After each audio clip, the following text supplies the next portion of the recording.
মগধ সম্রাট বিম্বিসারের সময় মগধের রাজধানী রাজগৃহে একজন নগরবধূ ছিল, যার নাম ছিল শ্রীমা।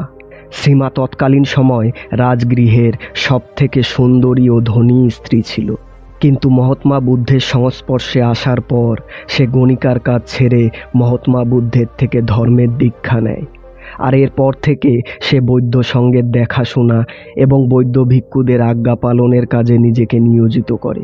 শ্রীমা প্রতিদিন বৌদ্ধ সঙ্গের 8 জন ভিক্ষুকে নিজের বাড়িতে আমন্ত্রণ করে ভোজন করাতো। সে 8টা আমন্ত্রণপত্র বানিয়ে রেখেছিল, যেগুলি প্রতিদিন 8 জন ভিক্ষুকে প্রদান করা হতো। 8 জন ভোজন সেরে আশ্রমে ফেরার পর তারা তাদের আমন্ত্রণপত্র নতুন 8 জনকে দিয়ে দিত। আর এভাবেই রোজ 8 জন ভিক্ষু শ্রীমার গৃহে ভোজন করতে আসতো। শ্রীমা ভোজন করতে আসা ভিক্ষুদের খুব আদর যত্ন করত এবং নিজ হাতে তাদের ভোজন পরিবেশন করত। একদিন 8 জন ভিক্ষু ভোজন সেরে আশ্রমে ফেরার পর আশ্রমের একজন ভিক্ষু ওই 8 জনের মধ্যে একজন ভিক্ষুকে জিজ্ঞাসা করে যে ভোজন কেমন ছিল। ওই ভিক্ষু বলে যে ভোজন সবার জন্যই পর্যাপ্ত এবং সুস্বাদু ছিল। আমি এমন সুস্বাদু ভোজন এর আগে কোনো দিন খাইনি। তবে আমায় যেটা সব থেকে বেশি আকর্ষিত করেছে তা হলো ওই বাড়ির মালকিনের সৌন্দর্য। শ্রীমা একজন অতি সুন্দরী নারী। তার সৌন্দর্যের কোনো তুলনাই হয় না। সে এতটাই সুন্দরী যে যে কেউ তার প্রতি মোহিত হতে পারে। এই সব কথা ওখানে দাঁড়িয়ে আর এক যুবক ভিক্ষুও শুনছিল। সে ভাবছিল, যখন ওই স্ত্রীকে এই ভিক্ষুর কথায় এতটা সুন্দর মনে হচ্ছে, তখন সে বাস্তবে কতটা সুন্দর হবে। ওই যুবক ভিক্ষু নিজের মনের তুলি দিয়ে শ্রীমার একটা সুন্দর প্রতিচ্ছবি আঁকল, যে ছবিটা কেবল তার মনের গভীরেই ছিল, এবং ওই ছবির প্রতি সে মোহিত হয়ে পড়ে। ভিক্ষু সারাটা দিন কেবল শ্রীমাকে নিয়েই ভাবতে থাকে। নিজের অজান্তেই ওই স্ত্রীকে কখন যে সে ভালোবেসে ফেলেছিল তা সে নিজেও বুঝতে পারেনি। সে এমন একটা স্ত্রীর প্রেমে পড়েছিল যাকে সে কোনোদিন দেখেইনি। তাই ওই যুবক ভিক্ষু ঠিক করলো যে যে করে হোক কালকে শ্রীমার গৃহে ভোজনের জন্য যেতেই হবে, যাতে সে শ্রীমাকে মন ভরে দেখতে পারে। অনেক প্রচেষ্টার পর সে অন্য এক ভিক্ষুর থেকে একটা আমন্ত্রণপত্র সংগ্রহ করে। ওই রাতে সে ঠিকমতো ঘুমাতেও পারেনি। সারা রাত কেবল শ্রীমাকে নিয়েই ভাবছিল। কিন্তু দুর্ভাগ্যবশত শ্রীমা পরের দিন খুবই অসুস্থ হয়ে পড়েছিল। সে তার গায়ের সমস্ত গয়না এবং সাজসজ্জার সমস্ত বস্তু খুলে বিছানায় চুপচাপ শুয়ে থাকে। তাই পরের দিন যখন ওই যুবক ভিক্ষু শ্রীমার বাড়িতে ভোজনের জন্য যায়, তখন শ্রীমার দাসদাসীরা তাদের স্বাগত জানায় এবং ভোজন পরিবেশন করে। এটা দেখে যুবক ভিক্ষু মনে মনে খুবই দুঃখী হয়ে পড়ে। কিন্তু শ্রীমা যখন জানতে পারে যে সকল ভিক্ষুরা ভোজন করতে বসেছে, তখন সে ভাবে যে আমার তো ভিক্ষুদের সম্মান জানানো উচিত। তাই সে দাসদাসীদের সাহায্য নিয়ে অতি কষ্টে ভোজন কক্ষে আসে এবং হাঁটু গেড়ে হাত জোর করে সকলকে প্রণাম জানায়। কিন্তু তার সারা শরীর ঘামে ভেজা ছিল এবং সে জ্বরে কাঁপছিল।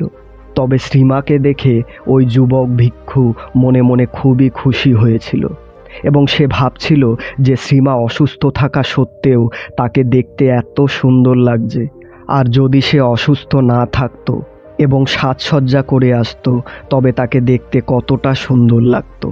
তারপর শ্রীমা নিজের শয়নকক্ষে চলে যায়। কিন্তু প্রেমী ভিক্ষু যতক্ষণ শ্রীমা ভোজন কক্ষে ছিল ততক্ষণ সে কেবল এক দৃষ্টিতে শ্রীমার দিকেই তাকিয়েছিল। সে নিজের বাসনায় বশীভূত হয়ে নিজের ভোজন করতেই ভুলে গেছিল। সকল ভিক্ষুর ভোজন সমাপ্ত হওয়ার পর সে তার ভোজন ওই ভোজন পাত্রে করে আশ্রমে নিয়ে আসে। আশ্রমে ফিরে সে ভিক্ষাপাত্রটা কক্ষের একটা কোণায় রেখে নিজের বিছানায় শুয়ে পড়ে। আজ সে খুবই খুশি ছিল। ওই ভোজন কক্ষে দেখা শ্রীমার সুন্দর মুখটা বারবার তার চোখের সামনে ফুটে উঠছিল। কিন্তু দুর্ভাগ্যবশত ভয়ানক জ্বরের কারণে ওই রাতেই শ্রীমার মৃত্যু হয়।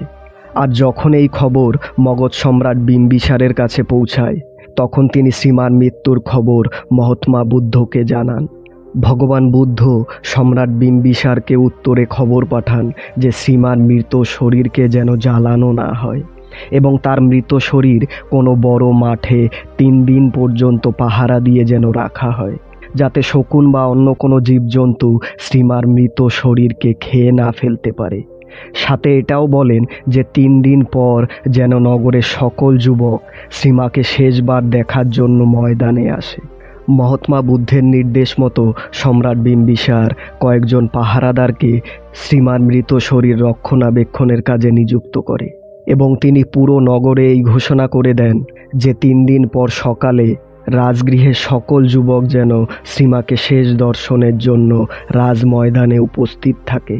সাথে এটাও বলা হয় যে যদি কোনো যুবক এই আদেশ পালন না করে তবে তাকে 10টি স্বর্ণমুদ্রা জরিমানা হিসাবে দিতে হবে। এদিকে শ্রীমার মৃত শরীর 3 দিন ধরে রেখে দেওয়ার ফলে শরীর ফুলে যাওয়ার জন্য চামড়া ফেটে যায়, আর তার থেকে এক ধরনের তরল পদার্থ ও পোকা বের হতে থাকে এবং আশেপাশের পরিবেশ মৃত শরীরের দুর্গন্ধে দূষিত হয়ে পড়ে। অন্যদিকে শ্রীমার মৃত্যুর খবর পাওয়ার পর থেকে ওই যুবক ভিক্ষু খুবই দুঃখী হয়ে পড়ে। সে 3 দিন ধরে কিছুই খায়নি। শ্রীমার বাড়ি থেকে নিয়ে আসা সেই খাবার পুরোপুরিভাবে পচে গিয়েছিল এবং তার থেকে পোকা বের হচ্ছিল। তার এক মিত্র ভিক্ষু তার কাছে এসে বলল, মিত্র, মহাত্মা বুদ্ধ শ্রীমাকে দেখবার জন্য রাজ ময়দানে যাচ্ছেন এবং আমরাও যাচ্ছি, তুমি কি যাবে আমাদের সাথে? শ্রীমা নাম শুনতেই ওই যুবক ভিক্ষুর মধ্যে হঠাৎ যেন শক্তির সঞ্চার ঘটে এবং সে উঠে দাঁড়িয়ে পড়ে। তারপর সে ভিক্ষাপাত্র থেকে ওই পচে যাওয়া খাবার ফেলে দেয় এবং ভিক্ষাপাত্রটা ভালোভাবে পরিষ্কার করে। যখন সে ভিক্ষাপাত্র থেকে ওই ভোজন ফেলছিল তখন ওই ভোজন থেকে বের হওয়া পোকার ছবি তার মনের গভীরে বসে যায়। তারপর বাকি ভিক্ষুদের সাথে সেও শ্রীমাকে দেখবার জন্য রাজ ময়দানে যায়। রাজ ময়দানে যুবকদের এবং নগরের অন্যান্য জনগণের ভিড় আগে থেকেই ছিল। মহাত্মা বুদ্ধ ওনার শিষ্যদের সাথে একপাশে বসেন, আর অন্যদিকে সম্রাট বিম্বিসার ওনার মন্ত্রী ও সেনাদের সাথে বসেছিলেন। ময়দান পুরো শান্ত ও গম্ভীর ছিল। তারপর মহাত্মা বুদ্ধ ওখানকার নিস্তব্ধতাকে ভঙ্গ করে সম্রাট বিম্বিসারকে প্রশ্ন করেন যে সম্রাট, সামনে পড়ে থাকা এই মৃত স্ত্রীর শরীরটা কার? সম্রাট বলেন এই মৃত শরীরটা রাজগৃহের নগরবধূ শ্রীমার। এ কথা শুনে মহাত্মা বুদ্ধ বলেন, সেই শ্রীমা যে এই নগরের সব থেকে সুন্দর ও ধনী স্ত্রী ছিল? সম্রাট বললেন, হ্যাঁ মহাত্মা। ভগবান বুদ্ধ বললেন, তবে চলুন এর সত্যতা বিচার করা যাক। মহাত্মা বুদ্ধ ময়দানে উপস্থিত সকল পুরুষদের উদ্দেশ্যে বললেন যে তোমাদের মধ্যে যে 500 স্বর্ণমুদ্রা দেবে সে শ্রীমার সাথে এক রাত্রি কাটাতে পারে। এটুকু বলার পর মহাত্মা বুদ্ধ ভিড়ের দিকে তাকিয়েছিল, কিন্তু কোনো ব্যক্তি নিজের হাত ওঠায় না। তারপর ভগবান বুদ্ধ বললেন 100 স্বর্ণমুদ্রা। কারও কোনো প্রতিক্রিয়া ছিল না। 50 স্বর্ণমুদ্রা। তবুও চারিদিক কেবল নিস্তব্ধতাই ছিল। মহাত্মা বুদ্ধ বললেন কেবল 1টি স্বর্ণমুদ্রা। তবুও সবাই চুপ ছিল। সবশেষে তিনি বললেন বিনামূল্যে, কিন্তু কারও কোনো প্রতিক্রিয়া ছিল না। তারপর ভগবান বুদ্ধ ওনার শিষ্যদের উদ্দেশ্যে বললেন, দেখো ভিক্ষুরা, এই সেই স্ত্রী যাকে 3 দিন আগে পর্যন্ত নগরের প্রত্যেক পুরুষরাই তাকে পাওয়ার ইচ্ছা রাখত। সবাই তাকে কেবল তাদের ইচ্ছা পূর্তির সাধন মনে করত। তার সাথে এক রাত্রি কাটানোর জন্য 1000 স্বর্ণমুদ্রা দেওয়ার জন্য প্রস্তুত ছিল, একে অপরকে মারার জন্যও প্রস্তুত ছিল। কিন্তু আজ ওই নগরের কোনো পুরুষ তাকে বিনামূল্যে নিতেও প্রস্তুত নয়। আর এটাই প্রত্যেক ব্যক্তির শরীরের সাথে হয়। আমাদের এই শরীর স্বল্পকালীন এবং নশ্বর। শরীরকে কেবল সুন্দর সুন্দর কাপড়, গহনা আর সুগন্ধি দ্বারা আকর্ষিত করে তোলা হয়, কিন্তু আমরা যতই চেষ্টা করি না কেন এই শরীরকে অসুস্থ হওয়া থেকে, বুড়ো হওয়া থেকে এবং সবশেষে নষ্ট হওয়া থেকে আটকাতে পারবো না। কেবল কোনো মূর্খই এই কল্পনা করতে পারে যে তার শরীর নশ্বর নয়। ওই প্রেমী যুবক মহাত্মা বুদ্ধের কথা খুব মন দিয়ে শুনছিল। সে ভাবছিল যে সত্যিই তো, যখন শ্রীমা বেঁচে ছিল তখন তার শরীর কতটা সুন্দর আর আকর্ষক ছিল, ঠিক সেই ভোজনের মতো যেটা টাটকা রান্না করে তাকে পরিবেশন করা হয়েছিল। কিন্তু সময়ের সাথে সাথে তার ভিক্ষাপাত্রে রাখা সেই ভোজন পচে যায় এবং তাতে পোকামাকড় জন্মায়। একইভাবে শ্রীমার মৃত্যুর পর তার শরীর ফুলে গেছে, তার শরীর থেকে পচা গলা তরল পদার্থ বেরোচ্ছে এবং আজ সে পোকামাকড়ের ভোগ্য বস্তুতে পরিণত হয়েছে। তারপর ওই যুবক ভিক্ষু নিজের শরীর নিয়ে ভাবা শুরু করে এবং খুব শীঘ্রই সে এটা বুঝে যায় যে তার শরীরও আলাদা নয়। এমনকি এই পৃথিবীতে এমন কোনো শক্তি নেই যা এই শরীরকে নষ্ট হওয়া থেকে বাঁচাতে পারে। তাই নিজের শরীর আর কল্পনার সাথে সম্পর্ক রাখা কেবল একটা ভ্রম মাত্র। জীবন নিয়ে যে ভ্রান্ত ধারণা এতদিন সে পোষণ করে রেখেছিল তা যেন মুহূর্তের মধ্যে তার মন থেকে মুছে যায় এবং সে জীবনকে নতুনভাবে উপলব্ধি করতে শেখে। ভগবান বুদ্ধের উপদেশ তাকে অস্তিত্বের অর্থ এবং আত্মজ্ঞান লাভে সহায়তা করেছিল, যা তার জীবনের চলার পথকে মসৃণ করে তুলেছিল। ধন্যবাদ।